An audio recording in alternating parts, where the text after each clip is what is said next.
Have you ever experienced this? You're standing in front of someone you've met 3, maybe 4 times. They're smiling, talking to you like everything is normal, and suddenly you realize something terrifying. You have absolutely no idea what their name is. Not even on the tip of your tongue, just gone. And in that exact moment, your brain goes into survival mode. You stretch the conversation, nod a little more than usual, and secretly hope someone else walks in and says their name first. Maybe their phone rings, maybe someone interrupts. Anything to save you from that awkward moment. Most people who experience this start believing something about themselves. Maybe my memory is bad. Maybe I'm just careless with people. But psychology suggests something very different. When you meet someone for the first time, your brain is doing an enormous amount of work at once. You're reading facial expressions, noticing tone of voice, analyzing the situation, and figuring out what to say next. At the same time, part of your mind is monitoring you. Am I making enough eye contact? Was that handshake awkward?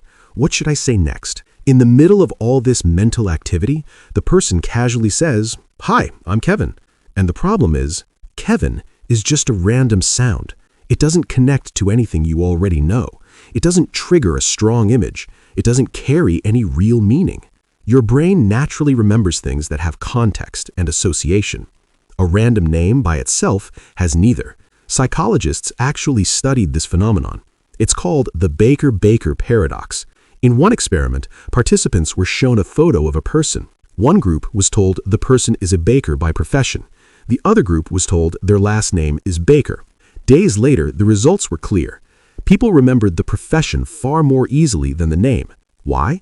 Because baker as a job activates connections. Bread, flour, ovens, early mornings. But when baker is just a name, it floats in the mind without any connection. And there's another reason this happens. Many people who forget names often remember other details incredibly well. They remember conversations, emotions, the way someone laughed, or the story they shared. Their memory stores experiences, not just labels. In other words, their brain prioritizes meaning over names. Of course, there are ways to improve this. Repeating someone's name right after hearing it, or connecting it with a visual image, or someone you already know, that can make a huge difference. But forgetting someone's name doesn't mean you're careless or uninterested. Sometimes it simply means your mind is busy remembering the things that actually make a person who they are. Because at the end of the day, the most interesting thing about someone was never just the name they were given. It's the story behind it.